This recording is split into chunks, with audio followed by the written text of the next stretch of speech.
চমৎকার একটা কাহিনী শুনলাম। মফিজ মিয়া, এই মফিজ উত্তরবঙ্গের লোকদের মফিজ বলে ঠাট্টা তামাশা বিদ্রুপ করা হয়, কিন্তু এর পিছনে এত বড় মহৎ একটা ঘটনা আছে তা জানতাম না। গাইবান্ধা এক গরিব কৃষক ড্রাইভার ছিলেন যার নাম মফিজ। উনি ঢাকা গাইবান্ধা যাতায়াত, খুব দুর্গম এলাকা ছিল। তো উনি ওনার কিছু সঞ্চিত টাকা এবং ভিটা বাড়ি বিক্রি করে একটা পুরনো বাস কিনলেন। এই বাসের ড্রাইভার উনি নিজেই ছিলেন। ঢাকা গাইবান্ধা ঢাকা মানুষদের স্বল্প ভাড়ায় যাতায়াত করার ব্যবস্থা করে দিলেন।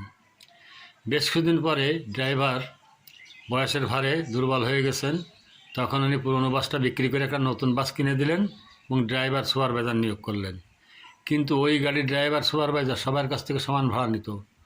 তখন ওই এলাকার লোকজন যে মফিজ মিয়াকে বললেন যে আমাদের একটু ভাড়া কমানোর ব্যবস্থা করে দেন। তখন উনি টোকেনের ব্যবস্থা করলেন, যার কাছে মফিজ নামে টোকেন থাকবে তার কাছ থেকে ভাড়া কম নিতে হবে। এইভাবে চলতেছিল। তো এখন বাসের কন্ট্রাক্টর বাসের ভিতর থেকে দেখে যে ছাদের উপরে কিছু লোক আছে। তো ছাদের পরে উনি চিৎকার করে বলতেন, এই ছাদে কয়জন মফিজ আছে।